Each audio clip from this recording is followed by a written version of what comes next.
사도신경으로 신앙 고백드리겠습니다. 나는 전능하신 아버지 하나님 천지의 창조주를 믿습니다. 나는 그의 유일하신 아들 우리 주 예수 그리스도를 믿습니다. 그는 성령으로 잉태되어 동정녀 마리아에게서 나시고 본디오 빌라도에게 고난을 받아 십자가에 못 박혀 죽으시고 장사된 지 사흘 만에 죽은 자 가운데서 다시 살아나셨으며 하늘에 오르시어 전능하신 아버지 하나님 편에 앉아 계시다가 거기로부터 살아있는 자와 죽은 자를 심판하러 오십니다. 나는 성령을 믿으며 거룩한 공교회와 성도의 교제와 죄를 용서받는 것과 몸의 부활과 영생을 믿습니다. 아멘. 찬송 549장입니다. 549장.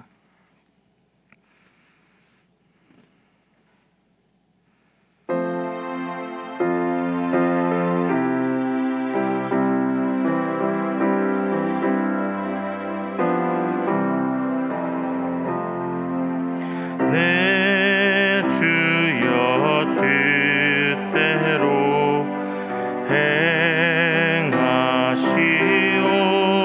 행하시옵소서. 의로와 영혼을 다 주께 드리니 이 세상 고락간 주 인도하시니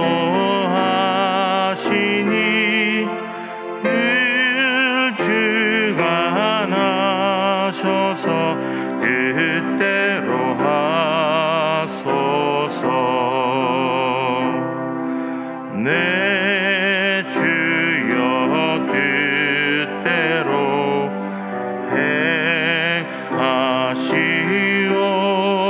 행하시옵소서.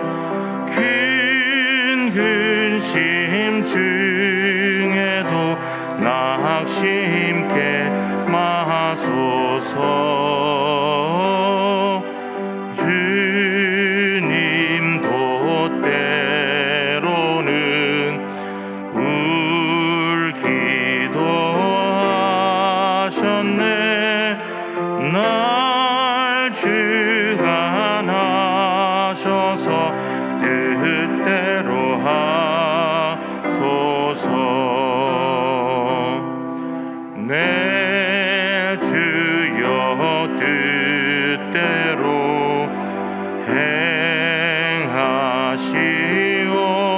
행하시옵소서. 내 모든 일들을 다 주께 맡기고 저 천성 향하여 고요히 가리니 살든지 죽든지 뜻대로 하소서.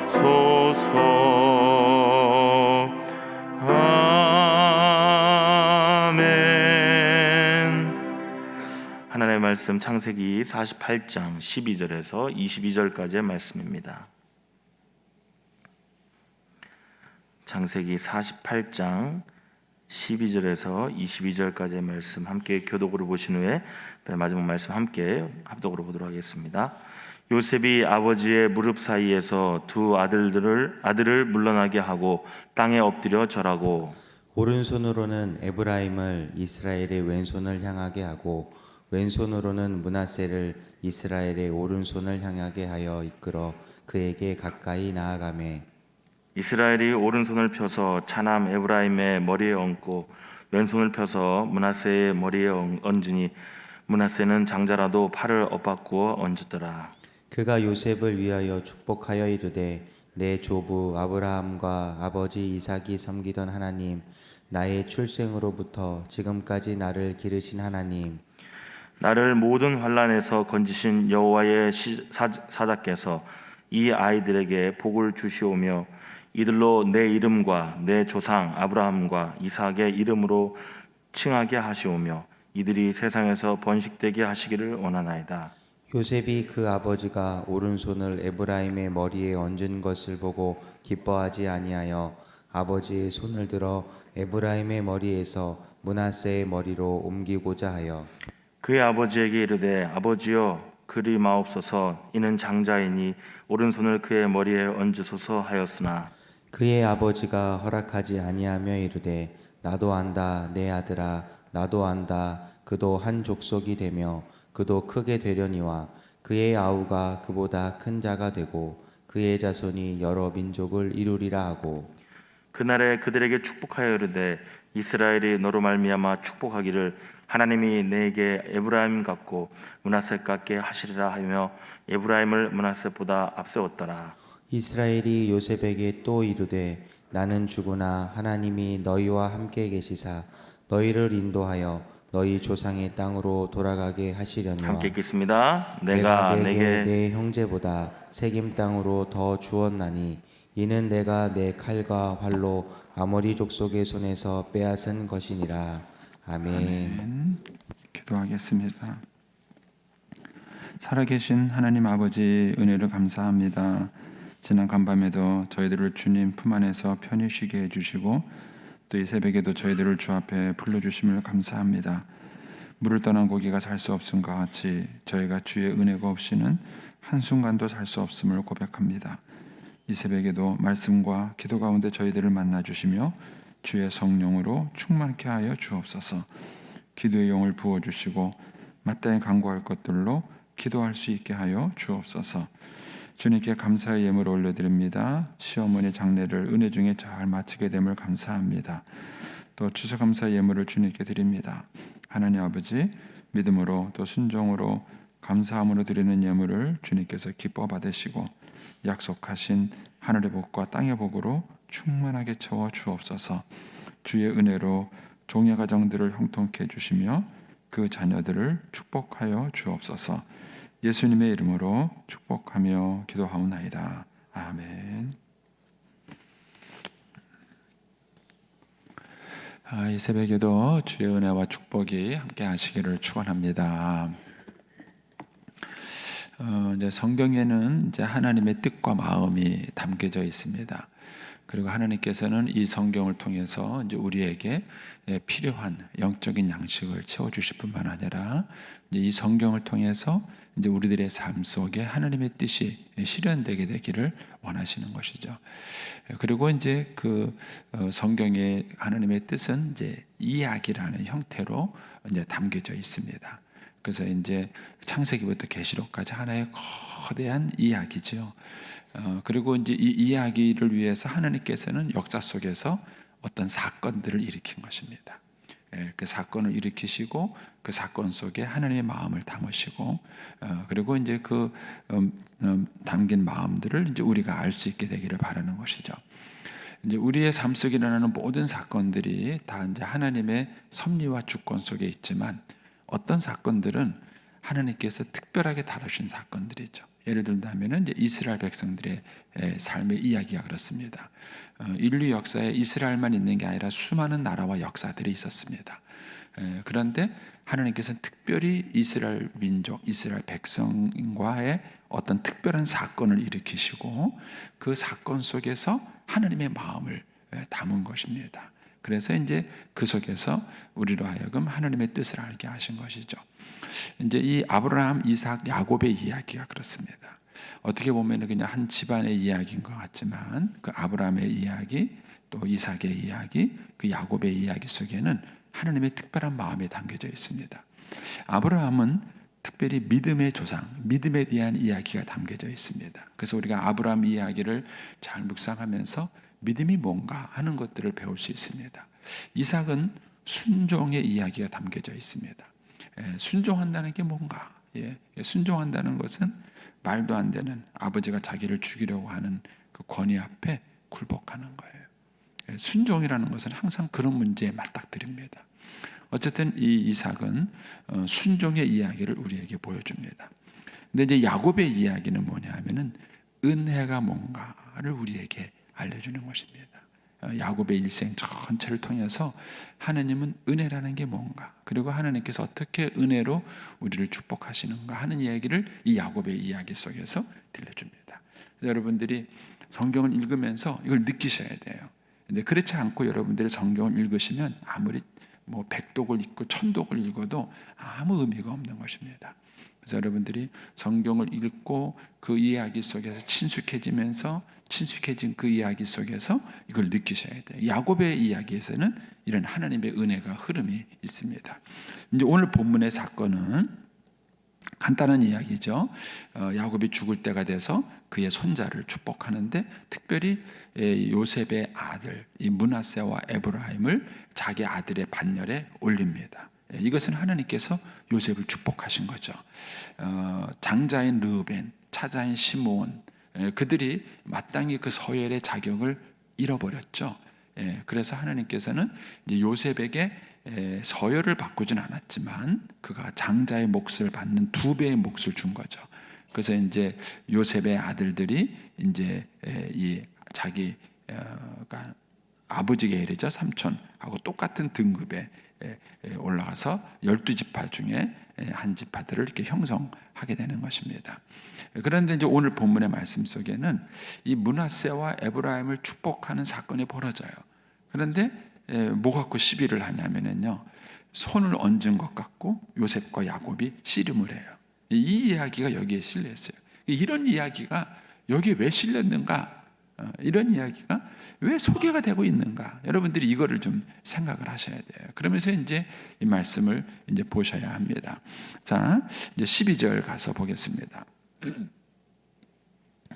요셉이 아버지의 무릎 사이에 2 아들을 물러나게 하고 땅에 엎드려 절하고. 그러니까 여러분 이제 이런 장면이 나오면 상상을 한번 해보세요. 제일 좋은 거는 이 본문에 있는 장면을 여러분들이 드라마로 만들고 연극으로 만드는 거예요. 한 번은 이제 저희 아들이 전화가 왔어요. 아빠, 검정고무신이라는 그 제목의 연극을 한다는 거예요. 근데 이제 자기가 그 검정고무신 시절에 아버지 역할을 맡은 거예요. 자기는 도무지 모르겠다는 거예요. 대본을 읽고 뭐 대본을 달달달달 외우고 뭐 그런 거는 어렵지 않은 거예요. 근데 이제 이 배우들은 그 대본에 나오는 인물들과 감정이입이 돼야 되는 거예요. 감정이입이. 근데 이제 옛날 고무신 신달 시절, 검정 고무신 아시죠? 이제 그 시절에 그 이제 이 아버지의 가장으로서 가족을 먹여 살리기 위한 애틋한 이제 그런 마음에 이제 그거를 이제 얘기하면서, 근데 그 아버지의 마음을 자기가 잘 모르겠다는 거예요. 저한테만 물어보더라고요. 이건 어떻게 생각하세요? 막 이제 이렇게 물어봐요. 그러면 성경을 읽으실 때도 사실 이 배우와 같은 노력이 있으시면 여러분들의 성경을 잘 볼 수 있으세요. 그래서 이 성경을 볼 때 그냥 쓱 읽고 지나가시면 잘 모르세요. 이게 한 사건이니까 상상을 한번 해보세요. 자, 그러면 12절에 요셉이 아버지 무릎 사이에서, 그 이 얘기는 뭐죠? 이전에 이제 요셉이 므낫세와 에브라임을 데리고 왔을 때에 야곱이 이 둘을 껴안고 그들에게 입을 맞췄어요. 상상을 한번 해보세요. 침상에 심겹게 걸터 앉아서 어떻게 끌어안느냐 보면 무릎 사이에, 그러면 노인네 무릎 사이에 20대 청년 2명을 집어넣은 거예요. 상상이 되세요, 이 장면이? 거기에 다 끌어안고 그리고 그들에게 입을 맞추는 거예요. 그리고 이제 그들을 사랑한다 이제 얘기를 한 거죠. 그리고 난 다음에 이제 아들을 축복한다 그러니까는요, 이제 요셉이 거기서 이제 자기 2 아들을 뒤로 나오라 그런 거예요. 뒤로 나오라 하고 난 다음에 땅에 엎드려 절해요. 아버지에게 축복 기도를 받기 위해서, 자기 자녀들에게 할아버지의 축복 기도를 받게 하기 위해서 아빠가 먼저 이렇게 땅에 엎드려 절해요. 누구한테? 자기 아버지한테. 이게 아버지의 권위이고 할아버지의 권위예요. 오늘날 우리나라는 이게 다 무너졌어요. 돈만 있으면요 위아래도 없어요. 힘만 있으면요 위아래가 없어요. 여러분 우리나라 민족을 위해서 기도하세요. 이거는 굉장한 위기입니다. 근데 이제 이 야곱이, 이제 요셉이 이렇게 나오면서 이제 먼저 아버지한테 큰 절을 해요. 자기 아들을 축복해 줄 아버지. 그 아버지에게 자기가 먼저 큰 절을 합니다. 그러니까는 그 축복 기도가 권위가 있는 거예요. 뭐 할 얘기가 많지만 어쨌든 넘어가겠습니다. 자, 그렇게 해서 이제 13절에 가면은 오른손으로는 에브라임을 상상해 보세요. 지금 이렇게 자기가 서 있고 여기다가 이제 제 둘째 에브라임을, 왼쪽에는 이제 므낫세를 이렇게 탁 세워서 아버지 앞으로 쫙 데려갑니다. 왜냐하면 지금 야곱은 눈이 어두워요. 나이가 들어서 눈이 어두우니까 아버지가 기도하기 좋도록 이렇게 이제 자녀들을 데리고 가는 거예요. 근데 이렇게 한 이유가 뭐예요? 이렇게 한 이유가 뭐냐면은 이제 아버지는 나하고 반대편에 있잖아요. 이렇게 반대편에 있으니까 이러고 데리고 갔을 때 큰 아들은 아빠의 오른손으로, 그렇죠? 작은 아들은 아빠의 왼손으로, 그냥 아빠가 자연스럽게 축복 기도할 때 이렇게 할 거 아니에요. 두 아들이 오면 이렇게 하지 뭐 이렇게 하시는 분이 어디 있어요?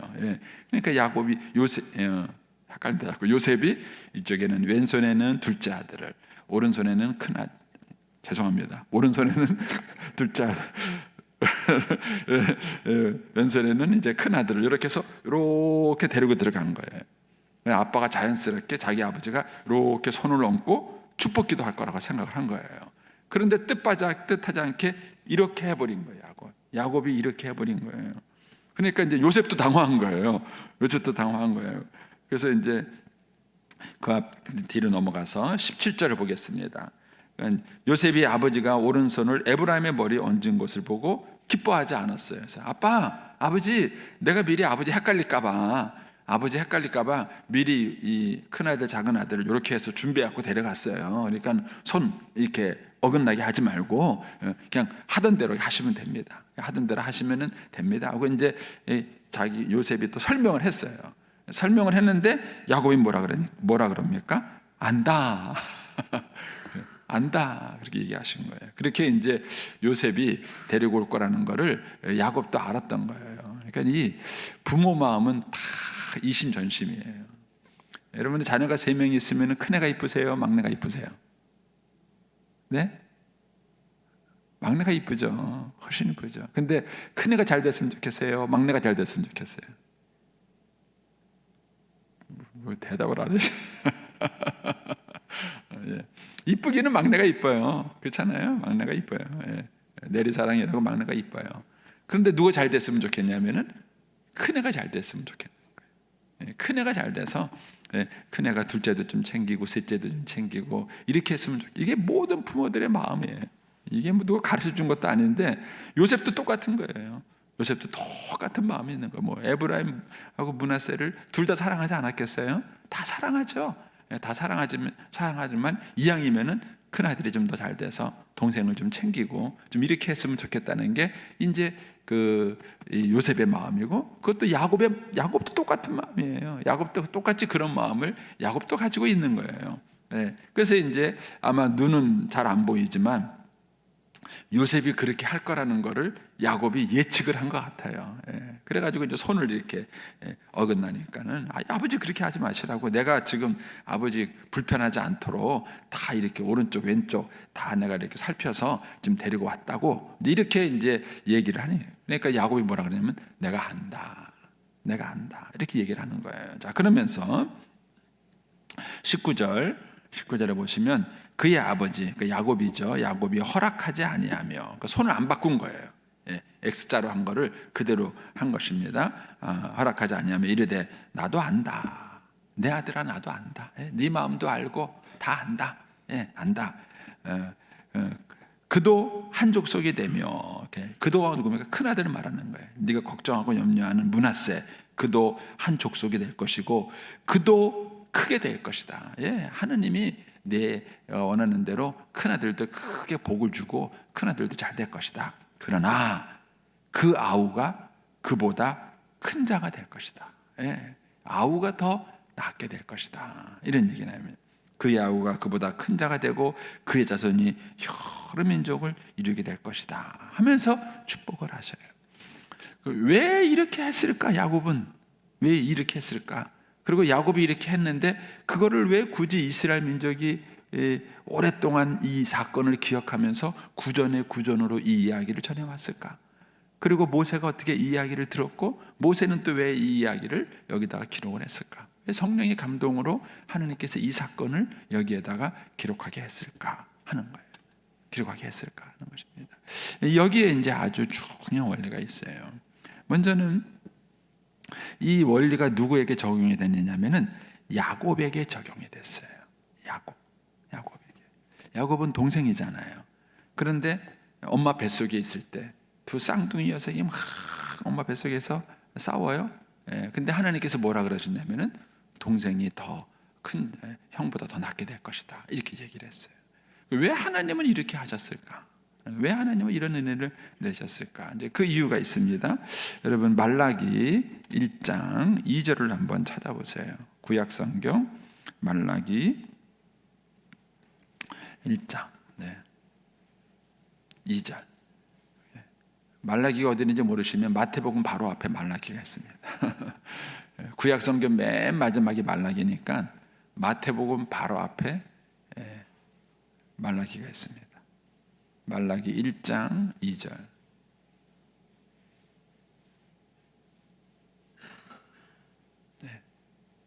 찾으셨습니까? 말라기 1장 2절. 찾으셨어요? 한번 같이 읽어보겠습니다. 여호와께서 이르시되 내가 너희를 사랑하였노라 하나 너희는 이르기를 주께서 어떻게 우리를 사랑하셨나이까 하는도다. 나 여호와가 말하노라 에서는 야곱의 형이 아니냐. 그러나 내가 야곱을 사랑하였고 에서는 미워하였으며 그의 산들을 황폐하게 하였고요 그의 산업을 광야의 이리들에게 넘겼느니라. 자, 이제 이 말씀이 좀 어려운 말씀인데 이제 이해하면 그거예요. 이스라엘 백성들이 하나님이 이스라엘 백성들을 사랑했음에도 불구하고 이스라엘 백성들은 자기들이 사랑받았다고 생각하지 않아요. 그래서 뭐라 그러냐면 하나님 뭘 날 사랑하셨습니까? 하나님 날 사랑하신 게 뭐예요? 이렇게 말하는 거예요. 하나님 언제 날 사랑하셨습니까? 이렇게 이제 이스라엘 백성들이 항변을 하는 거예요. 여기에 대해서 하나님이 나 너 사랑했다 이렇게 말씀하시는 거예요. 근데 내가 너를 사랑했다라고 말하는 그 근거로 무슨 얘기를 하느냐면은 야곱과 에서 얘기를 하는 거예요. 야곱과 에서 얘기를 하면서 야곱이 형이 아니냐. 그런데 내가 야곱을 사랑했고 에서는 미워했다 하는 거예요. 이거를 여러분들이 이제 이해가 안 되시면 이게 어려운 거예요. 야곱은 사랑하고 에서는 미워했다. 왜요? 뭐 때문에? 이유가 없어요. 이게 은혜예요.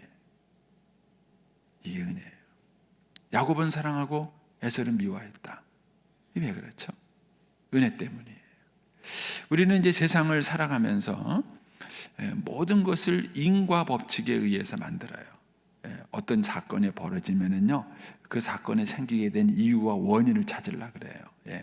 모든 종교나 철학이 이 문제에 대한 답을 가지려고 해요. 그런데 우리는 그 이유와 원인을 찾아가면서 뭘 설명하려고 그러냐면은 내가 고생하고 수고해서 이렇게 됐다는 생각을 하고 싶은 거예요.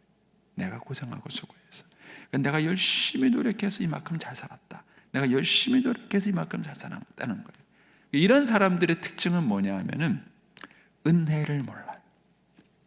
이 사람들은 내가 잘하니까 날 사랑하지, 내가 잘하니까 날 좋아하지, 그런 거예요. 여러분, 여러분의 인생이 여러분의 노력과 수고로 될까요? 은혜로 될까요?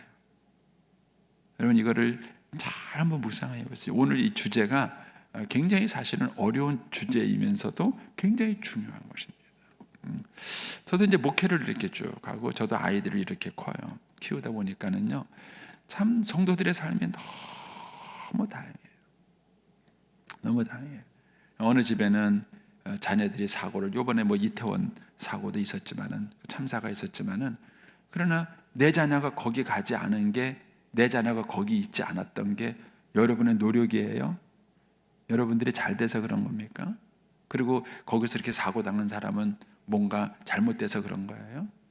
그게 설명이 안 되는 사람들은 뭐라 그러냐면 재수가 없어서 그렇다, 운이 나빠서 그랬다. 그거 그렇게라도 설명하려고 그러는 거예요. 그래도 설명하려고. 여러분, 그런 불행이 내 삶에 없었던 것은 하나님의 은혜예요.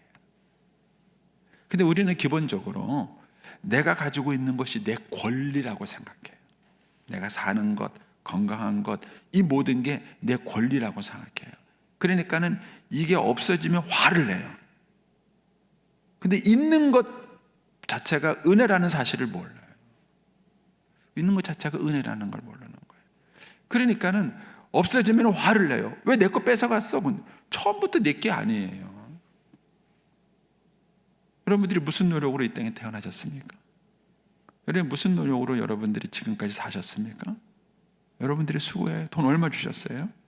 여러분 70살, 80살까지 살기 위해서 돈 얼마 주셨어요? 노력을 얼마나 하셨어요? 수고를 얼마나 하셨어요? 여러분들이 얼마나 잘나고 얼마나 잘 노력을 해서 남들은 병원에 누워있는데 여러분들은 안 아프고 있으세요. 건강관리 잘해가지고요. 웃기지 마세요. 저는요 건강관리 잘했는데 죽으신 저보다 먼저 죽는 봤어요. 맨날 목사님 건강하세요. 음식은 이거 먹어야 됩니다. 몸을 이렇게 해야 됩니다. 그러는데 저보다 먼저 돌아가셨어요. 먼저 돌아가셨어요.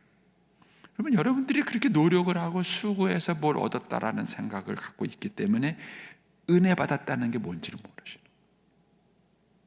이미 우리는 이 땅에 태어난 게 은혜고요, 건강한 게 은혜고요, 살아가는 게 은혜예요. 이거를 하나님께서 그렇게 비유적으로 에서와 야곱을 가지고 설명을 하신 거예요. 에서와 야곱을. 두 사람이 무슨 노력도 하기 전에, 공부도 하기 전에, 착한 일인지 뭔지 하기 전에 하나님께서 야곱을 더 높여주신 거예요. 야곱이 잘나서가 아니에요.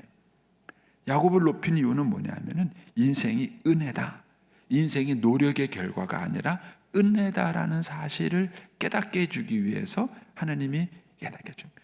이 사실을 우리가 알기 시작하면은요, 모든 것들이 하나님의 은혜로 내 삶에 되어지는 거예요. 없어져도 원망할 것도 없고요, 또 있다고 해서 자랑할 것도 없어요. 이미 이 은혜가 하나님께서 우리를 향한 엄청난 사랑을 보여주는 거예요. 야곱은 지금 이제 므낫세와 에브라임을 축복하는 자리에서 하나님이 주시는 그 은혜를 강조하기 위한 거예요. 므낫세도 잘 될 것이다. 그도 한 민족을 이룰 것이다. 그도 크게 될 것이다. 그러나 이가 크냐 저가 크냐 하는 것은 노력으로 되는 게 아니다. 수고로 되는 게 아니다. 그거는 하나님의 은혜다. 이 사실을 가르쳐 주기 위해서 야곱은요 손을 엇바꾼 거예요. 손을 엇바꾸고, 그리고 하나님께서 에브라임을 더 낮게 주. 그래서 이제 거기 내려가시면 이제 이런 말씀이 있죠. 20절 말씀을 보십시오. 여러분은 성경 20절 말씀을 보시면, 그날에 그들에게 축복하여되 이스라엘이 너로 말미암아 축복하기를 하나님이 내게 에브라임 같고 므낫세 같게 하시리라 하면서 에브라임을 먼저 언급을 해요. 그래서 에브라임을 므낫세보다 앞세웠더라 하는 거예요. 왜 이렇게 이것이 불평부당하다고 느끼시면 여러분들은 아직 은혜가 뭔지를 모르시는 거예요. 가장 불평부당하다 그런 것은요, 여러분들이 죽지 않고 지금까지 살아있는 게 불평한 거, 불공평한 거예요. 여러분이 지금 병원에 누워 있지 않은 게 불공평한 거예요. 잘 이해가 안 되세요? 자, 이것이 이제 이 야곱의 이 사건을 통해서 보여주시기를 원하시는 내용이에요. 그래서 저와 여러분의 인생의 삶 속에 이 하나님의 은혜를 깨닫는 순간 하나님이 나를 얼마나 사랑하시는지를 알게, 지금도 하나님이 나를 사랑하신다는 걸 알게. 오늘 아침 여러분들이 이 새벽 기도에 나온 것들은요 불공평한 겁니다. 잘 모르시겠어요? 여러분 오늘 아침에 일어나서 건강한 몸으로 여러분과 저는 이미 불공평한 은혜를 받고 이 자리에 나온 거예요. 이거를 느끼셔야 내가 지금도 하나님의 사랑을 받고 있구나, 하나님이 나를 사랑하고 돌보시고 있구나 하는 것을 이제 아시게 되는 것입니다. 자, 그러면서 이제 15절로 가보시겠습니다. 15절에 가시면 이제 축복 기도하는 내용을 들어보시면 참 좋아요. 여러분들이 이걸 잘 응용하셔서 여러분들의 자녀 또 손자들을 축복할 때 사용하세요. 15절에 보시면 그가 요셉을 위하여 축복하려되 내 조부 아브라함과 아버지 이삭이 섬기던 하나님, 나의 출생부터 지금까지 나를 기르신 하나님. 이제 하나님을 어떻게 묘사해요? 그냥 하나님의 이름으로 너희들에게 축복하노라 이렇게 말할 수도 있어요. 그런데 그 하나님이란 말 앞에 수식어를 달았어요. 수식어를, 긴 수식어를 달았어요. 첫 번째가 내 조부 아브라함의 하나님, 내 아버지 이삭이 섬기시던 하나님, 나의 출생부터, 내가 태어날 때부터 죽는 이 순간까지 나를 기르신 하나님, 그리고 16절에 가면은 나를 모든 환난에서 건지신 여호와의 사자. 이건 하나님이라고 해석해도 돼요. 나를 모든 환난에 건지신 하나님. 그러니까 하나님을 이렇게 길게 수식했어요. 길게 수식하고 뭐라 그러냐면은 그 하나님이 이 아이들에게 복을 주시옵소서, 이렇게 말해요. 복을 주시옵소서. 여러분, 부모가 자녀들에게 축복할 때 자녀들이 뭘 보고 축복 기도를 받을까요? 아이들은 하나님 잘 모릅니다. 잘 모릅니다. 그런데 내 자녀를 축복할 때 하나님, 내 평생에 섬기시던 하나님, 내 삶을 여기까지 지켜주시던 하나님, 그 하나님의 이름으로 이 아이를 축복합니다. 하나님이 나를 축복하셨던 것처럼 이 아이들을 축복해 주옵소서. 이렇게 얘기를 할 때 아이들이 아는 거예요. 엄마 아빠라서 알잖아요. 엄마 아빠가 평생을 살아왔잖아요. 이것이 부모의 삶이에요. 이것이 부모의 인생의 간증이에요. 이게 얼마나 중요한지. 제가 이제 이찬수 목사님의 간증을 듣고 제가 굉장히 도전받은 것 중에 하나가, 이찬수 목사님이, 아버님이 목사님이세요. 개척교회 하다가 돌아가셨어요. 그것도 금식기도 하다가 돌아가셨어요. 말이나 됩니까? 대부분의 그런 자녀들은 상처를 받아요. 하나님이 살아계시다면 어떻게 이럴 수 있지? 어떻게 내 아버지가 다른 것도 아니고 교회를 하는데, 그것도 개척교회라면서 교회를 부흥시키겠다고 금식기도 하시는데, 그런 아버지를 하나님이 돌보지 않으시고 데려가시다니. 대번에 하나님 원망하고요, 그 자녀가 신앙을 버려요. 근데 이찬수 목사가, 그 이찬수 목사님이 그렇게 이제 목회길을 걸어가게 되는 것은 엄마 때문이에요. 그 엄마가 하나님에 대한 원망이 이만큼도 없어요. 그리고 아버지가 죽은 사건을 뭐라고 얘기했느냐 하면은, 네 아버지는 교회를 목숨보다 소중하게 여기셨다, 이렇게 얘기한 거예요. 그게 이찬수 목사님한테는 굉장히, 이찬수 목사님은 지금도 목회를 할 때 그런 마음이 있대요. 자기가 교회를 바라봤다. 이 교회가 어떤 교회냐? 내 아버지가 목숨 걸고 사랑했던 교회, 자기 목숨보다도 더 귀하게 여겼던 교회, 이 마음이 있는 거예요. 여러분, 이것은 엄마가 보여준 신앙이에요. 만약에 엄마도 똑같이, 그래 하나님이 어디 계시냐, 하나님이 살아계시다면 네 아버지를 저렇게 죽게 할 수 있느냐, 막 이렇게 나갔다면 아마 이찬수 목사님 신앙 버렸을지도 몰라요. 여러분, 이것이 부모예요. 그래서 이 야곱은 자기 손자들을 축복하면서 그런 거예요. 할아버지 아브라함의 하나님, 내 아버지 이삭이 섬기시던 그 하나님, 나를 출생부터 지금까지 지켜주신 하나님, 모든 환난 가운데서 건져주신 그 하나님, 그 하나님이 이 아이들에게 복을 주시옵소서. 이 아이에게 복을 주시옵소서. 여러분, 이때 이 에브라임과 므낫세가 어떻게 축복 기도를 받았겠어요? 그의 일생을 살아가면서 그들의 삶 속에 위기와 어려움이 있을 때 뭘 기억하겠어요? 우리의 삶 속에 위기가 있을 때 그 아이들이 기억하는 거, 그래, 나는 엄마 아빠가 축복 기도했어. 엄마 아빠가 나를 축복하고 그 축복 기도에서 키운 사람이 나야. 이것이 그들의 삶의 복이 되는 것입니다. 이런 의미에서 오늘 말씀을 한번 잘 묵상을 한번 해보세요. 거기 보면은 16절에 나를 모든 환난에서 건지신 여호와의 사자께서 이 아이들에게 복을 주시고 이들로 내 이름과 내 조상과 아브라함 이름으로 칭하게 하시오. 이게 약간 번역이 어려운데 우리말 성경에 보면 이렇게 돼 있어요. 이 아이들을 통해 불려지기를 바랍니다. 그러니까는 부모로부터 내렸던 그 이름이 계속해서 자녀들에게도 개성이 되고, 그 자녀들의 삶을 통해서 이 하나님의 이름, 할아버지가 섬겼던, 아버지가 섬겼던 그 하나님의 이름이 계속해서 그 하나님의 이름이 불려지게 되기를 바랍니다. 네. 한번 잘 묵상을 한번, 시간이 많이 갔습니다. 여러분 잘 묵상을 한번 해보시고 저와 여러분이 이 시대에 우리 자녀들의 축복이 되기를 축복합니다. 기도하겠습니다. 오늘은